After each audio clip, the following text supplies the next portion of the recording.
책 읽어주는 나무.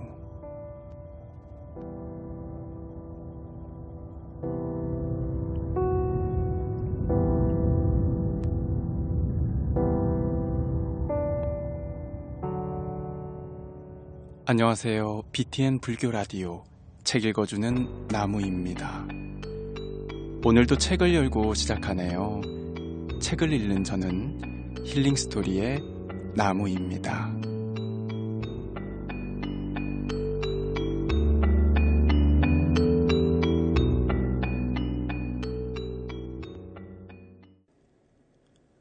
해인사곳은 보강대선사께서 쓰신 큰 스님의 마음공부라는 책으로 여러분들과 함께하고 있습니다.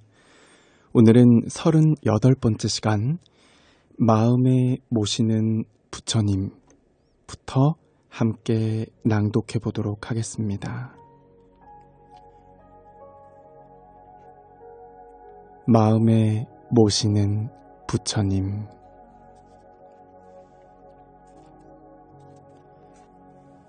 잘못을 저지른 것보다도 더 중요한 것은 잘못인 줄 깨닫고 깨닫는 순간에 돌이키는 것입니다.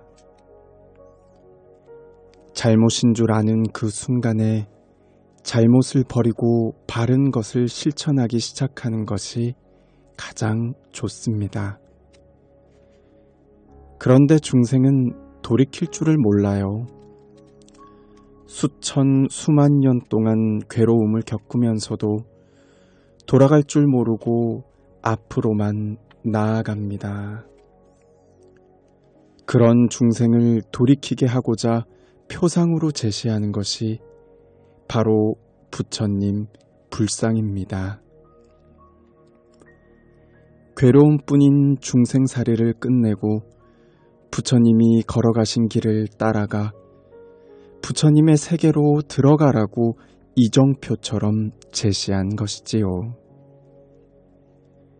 그 사람이 살아온 것은 굳이 이력서를 끝까지 읽어보지 않아도 대충 알 수 있습니다. 그 사람이 한평생 마음가짐을 어떻게 하고 살아왔는지는 얼굴에 나타납니다.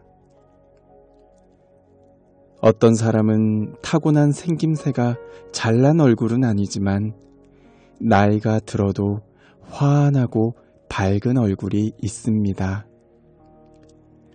그런 사람은 보기만 해도 마음이 편안해지고 덩달아 내 마음도 밝아집니다.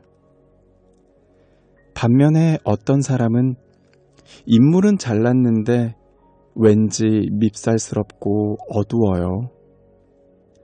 그런 사람과는 오래 있고 싶지 않고 또 오래 있으면 왠지 불쾌하고 불편합니다. 평생 살아온 자취가 얼굴에 그대로 드러나기 때문입니다.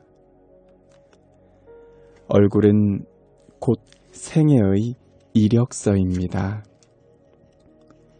부처님 얼굴은 둥글고 환한 표정에 웃음이 넘칩니다. 편안함과 여유로움과 인자함이 저절로 배어나옵니다. 만일 부처님의 얼굴을 닮고 싶다면 지금 당장 부처님께서 하신 대로 또 부처님께서 하라고 한 그대로 실천해야만 합니다.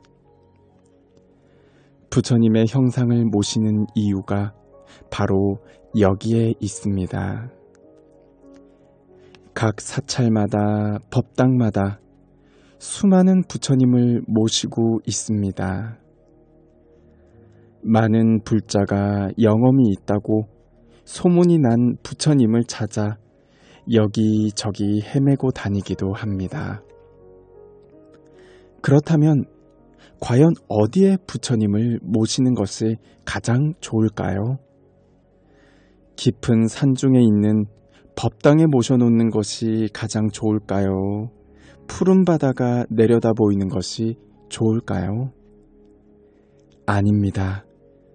바로 우리 마음 가운데 모시는 것이 가장 좋습니다. 여기저기 법회에 참석하여 부처님을 칭견하는 일도 물론 복되고 좋은 일입니다. 하지만 항상 마음속에서 부처님을 칭견하는 것만은 못합니다. 늘 내 마음속에 부처님이 머무시게 하는 것만 못합니다. 그렇게 하려면 기도를 해야 합니다. 그것도 절에 왔을 때만 잠시 마음을 내는 것이 아니라 때와 장소에 상관없이 기도하는 마음을 가져야 합니다. 그러면 언제 어디서나 항상 부처님을 마음속에 모시게 됩니다. 이것이 진정으로 부처님을 맞이하는 일이고 또 부처님을 칭견하는 일입니다.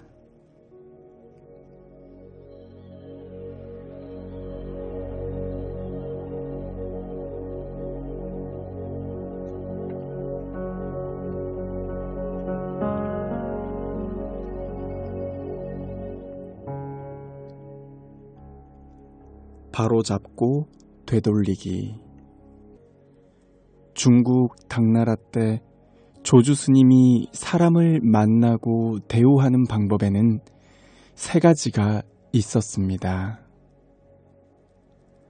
하루는 스님께서 좌선을 하고 있는데 소임자가 진부의 왕이 스님을 뵈러 왔다고 알렸습니다.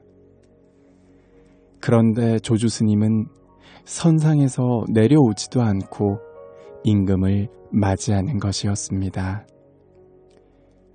그래서 주위에 있던 사람들이 물었습니다. 스님께서는 나라의 왕이 오셨는데 무엇 때문에 일어나지도 않으십니까? 그때 조주 스님이 하신 말씀이 있습니다. 그대는 여기에 앉아있는 나를 모르는가? 나는 하급 사람이 오면 절문까지 나가서 맞이하고 중급 사람이 오면 선상을 내려가서 맞이하고 상급 사람이 오면 선상에 앉은 채로 맞이하오.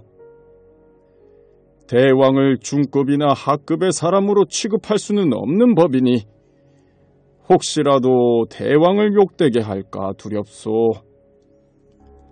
각각 한 지역을 다스리고 있던 연왕과 조왕이 스님을 뵈러 왔습니다. 그때도 스님은 똑바로 앉으신 채 자리에서 일어나지도 않고 두 왕을 맞이하였습니다. 두 왕은 조주 스님의 법문을 듣고는 깊은 믿음을 느끼고 스님의 발 아래 머리를 조아리고 찬탄하며 존경해 맞이 않았습니다. 그런데 그 수하에 있던 사람들은 불쾌한 생각이 들었습니다. 다음 날 두 왕이 돌아가려는데 연왕을 모시던 선봉장이 조주 스님이 자리에서 일어나지 않았다는 말에 그 오만한 응대를 힐책하기 위하여 새벽에 절 안으로 들어갔습니다.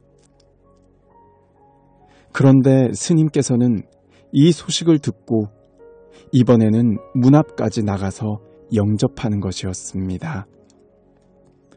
그래서 선봉장이 물었습니다. 어제는 두 대왕이 오는 것을 보고도 일어나지 않으시더니 오늘은 어째서 제가 오는 것을 보고 일어나서 맞아주십니까? 조주 스님이 말씀하셨습니다. 그대가 대왕만 같다면 노승도 일어나 맞이하지는 않았을 것이요. 이 말을 듣고 선봉장은 스님께 2번, 3번 절하고 참회하였다고 합니다. 만약 부처님이 오시면 어떻게 맞이하겠습니까? 학인 스님들에게 이런 질문을 던진 적이 있습니다. 중생의 업대로 가던 길을 되돌려 부처님이 가신 정도를 행하려면 처음에는 무척이나 힘이 듭니다. 하지만 불법이란 행하면 행할수록 수월해지고 즐거움이 새록새록 찾아드는 것입니다. 중생의 업은 그 반대로 처음에는 달콤하고 매혹적이며 행하기도 쉽지만 시간이 지나면 지날수록 괴로움만 더해가고 머리 아픈 일만 생깁니다. 그것이 바로 세상사입니다. 결국에는 괴로움에 짓눌리고 갖가지 고뇌에 얽힌 채 죽어가게 됩니다. 중생이 하던 짓 계속 해보아야 아무 소용이 없는 것이지요. 업에 이끌려 해왔던 생각과 말과 행동을 비우고 부처님의 생각과 말과 행동을 담아 실천하자는 의미입니다.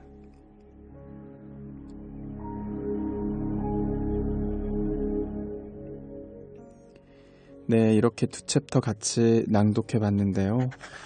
중요한 부분 다시 한번 짚어보도록 하겠습니다. 먼저 바로잡고 되돌리기에서는요. 업에 이끌려 해왔던 생각과 말과 행동을 비우고 부처님의 생각과 말과 행동을 담아 실천해야 합니다. 라고 말씀을 하셨고요. 그리고 마음에 모시는 부처님 편에서는요.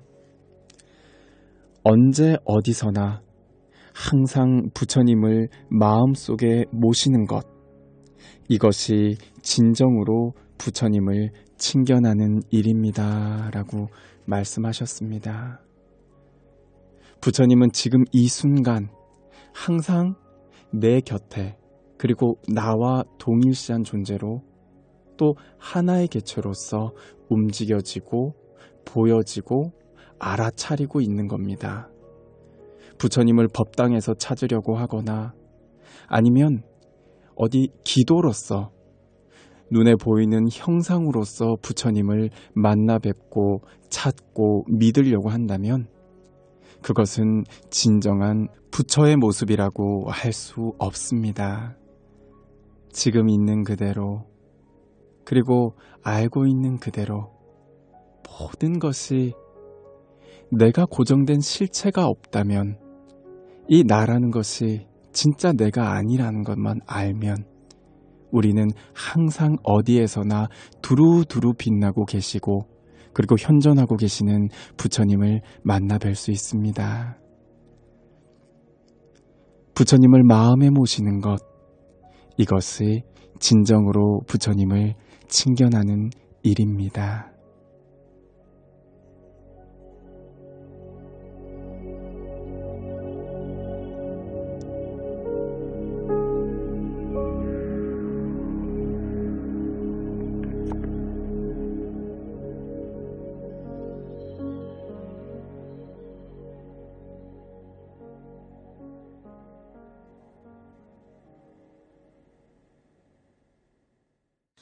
BTN 불교 라디오 책 읽어주는 나무.